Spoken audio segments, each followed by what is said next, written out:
আসসালামু আলাইকুম এভরিওয়ান, সকলে কেমন আছেন? আশা করি আলহামদুলিল্লাহ ভালো আছেন। আজকে আপনাদেরকে চিকেন বিরিয়ানি রান্নার রেসিপি দেখাবো।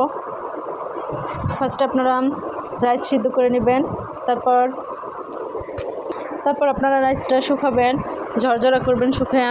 তারপর আপনার চিকেনটা সুন্দর মতো মশলা দিয়ে কষাবেন, ভালোভাবে কষাবেন। কষানোর পরে যদি আপনারা আলু দেন, বিরিয়ানির মধ্যে অনেকে আলু পছন্দ করে না, যারা আলু পছন্দ করেন তারা আলুটা সিদ্ধ করে নিয়ে দেন ভেজে নেবেন। তারপর আলুটা ভেজে নেবেন।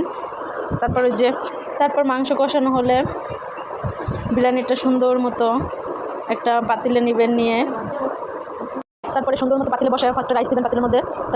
তারপরে উপর দিয়ে চিকেন দিবেন, দেন পেঁয়াজের ব্রেস্তা দিবেন, তারপর উপর দিয়ে ঘি দিবেন, তারপর আবার রাইস দিবেন, তারপরে চুলায় বসায় দিবেন। পরে ভালোভাবে ঢাকনাটা সাইড দিয়ে আঠা দিয়ে সুন্দর মতো করে দিবেন। তারপরে নিভা চুলায় জাল দিতে থাকবেন। তারপরে রেডি বিরিয়ানি।